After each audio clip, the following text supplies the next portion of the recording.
भोपाल से प्रस्तुत हैं प्रादेशिक समाचार।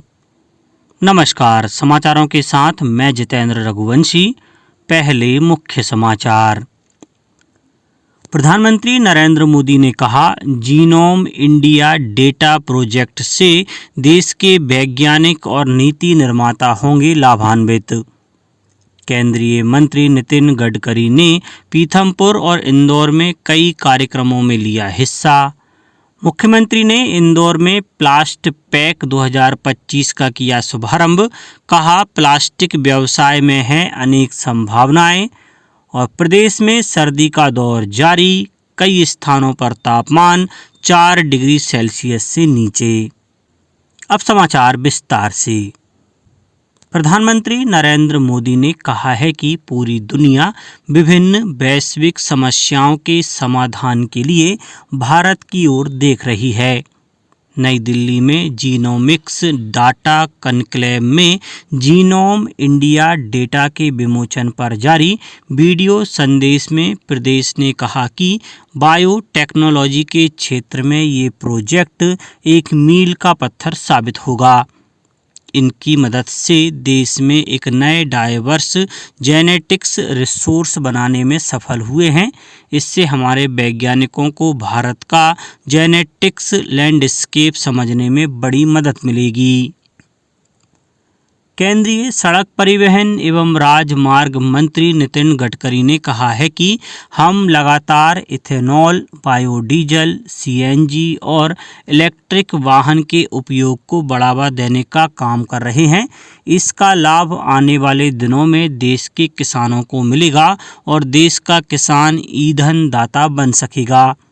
केंद्रीय मंत्री श्री गडकरी पीथमपुर में देश की पहली हाइड्रोजन सीएनजी बाजा व्हीकल का अनावरण के अवसर पर कहा कि भारत की सभी बड़ी कंपनियां भविष्य को ध्यान में रखते हुए पेट्रोल, डीजल के अलावा अन्य ईंधनों से चलने वाले वाहन पर लगातार काम कर रही हैं। केंद्रीय मंत्री ने इंदौर के ब्रिलियंट कन्वेंशन सेंटर में क्षेत्र में चल रही राष्ट्रीय राजमार्ग परियोजनाओं की समीक्षा भी की। बैठक के दौरान उन्होंने इंदौर की पश्चिमी रिंग रोड सहित अन्य परियोजनाओं में प्रदेश सरकार की ओर से आ रही अड़चनों के बारे में भी जानकारी दी। राष्ट्रपति द्रौपदी मुर्मू अपने गृह राज्य ओडिशा की 2 दिवसीय यात्रा पर कल शाम भुवनेश्वर पहुंची। बीजू पटनायक अंतर्राष्ट्रीय हवाई अड्डे पर राष्ट्रपति का ओडिशा के राज्यपाल हरि बाबू कंभमपति, मुख्यमंत्री मोहन चरण मांझी और अन्य वरिष्ठ गणमान्य लोगों ने गर्मजोशी से स्वागत किया। राष्ट्रपति आज 18वें प्रवासी भारतीय दिवस सम्मेलन के समापन समारोह में शामिल होंगी। भारत सरकार और ओडिशा सरकार द्वारा संयुक्त रूप से आयोजित इस सम्मेलन में लगभग 75 देशों से लगभग 6000 प्रवासी भारतीय भाग ले रहे हैं। राष्ट्रपति विभिन्न क्षेत्रों में उत्कृष्टता के लिए भारतीय प्रवासियों के 17 प्रतिष्ठित सदस्यों को प्रवासी भारतीय सम्मान पुरस्कार भी प्रदान करेंगी। मुख्यमंत्री डॉक्टर मोहन यादव ने इंदौर में आयोजित प्लास्ट पैक 2025 का शुभारंभ किया।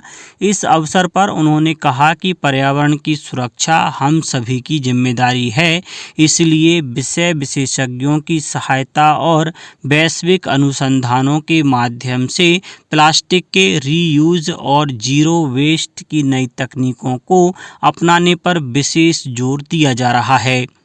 मुख्यमंत्री ने कहा कि प्लास्टिक व्यवसाय में भी मध्य प्रदेश में अनेक संभावनाएं हैं। उन्होंने कहा कि प्लास्टिक जीवन बचाने में भी उपयोगी है।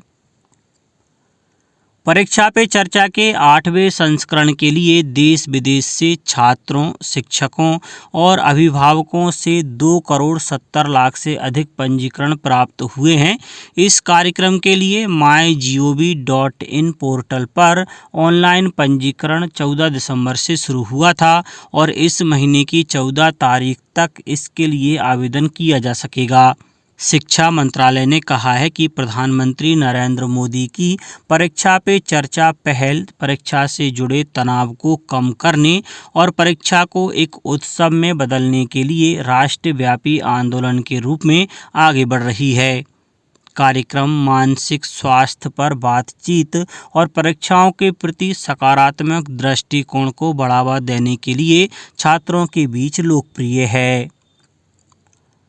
अनूपपुर जिले में क्षय उन्मूलन कार्यक्रम के तहत 100 दिवसीय निक्षय शिविर के तहत पुष्प राजगढ़ विकासखंड मुख्यालय में अभियान की उपलब्धियों, टीबी मुक्त पंचायत पहल के संबंध में चर्चा की गई।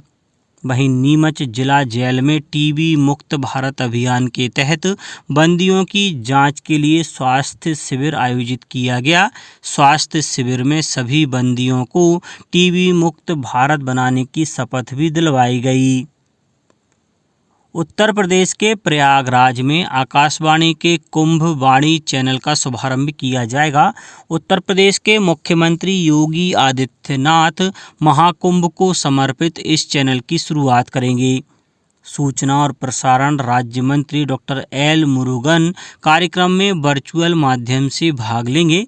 चैनल 26 फरवरी तक सुबह 5:55 से रात 10:05 तक महाकुंभ की हर गतिविधि पर आधारित कार्यक्रम प्रसारित करेगा। अब बात मौसम की। भोपाल सहित प्रदेश भर में सर्दी का सितम जारी है। पचमढ़ी में तापमान सबसे कम 1.9 डिग्री सेल्सियस दर्ज किया गया।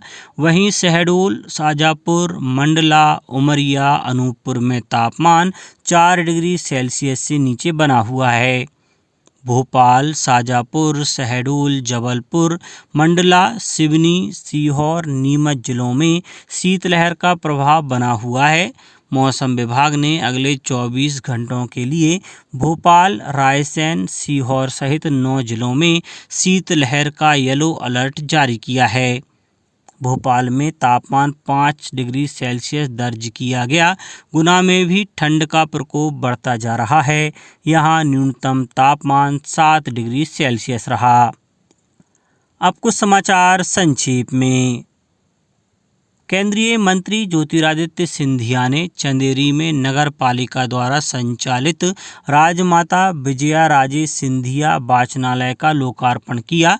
श्री सिंधिया अशोकनगर से बीना मेमू ट्रेन को हरी झंडी दिखाकर रवाना करेंगे। राजस्व मंत्री करण सिंह वर्मा ने सीहोर के महोडिया गांव में आयोजित शासकीय कार्यों के लोकार्पण समारोह में 25 लाख रुपयों के विकास कार्यों का लोकार्पण किया। मुख्यमंत्री डॉक्टर मोहन यादव ने स्वेच्छानुदान मद से छिंदवाड़ा के पन्नालाल भारती और रोशनी डहेरिया को इलाज के लिए 25-25 हज़ार की सहायता राशि प्रदान की है। गुना जिले में सड़क सुरक्षा एवं सहायता नियमों के प्रति जागरूकता लाने के लिए यातायात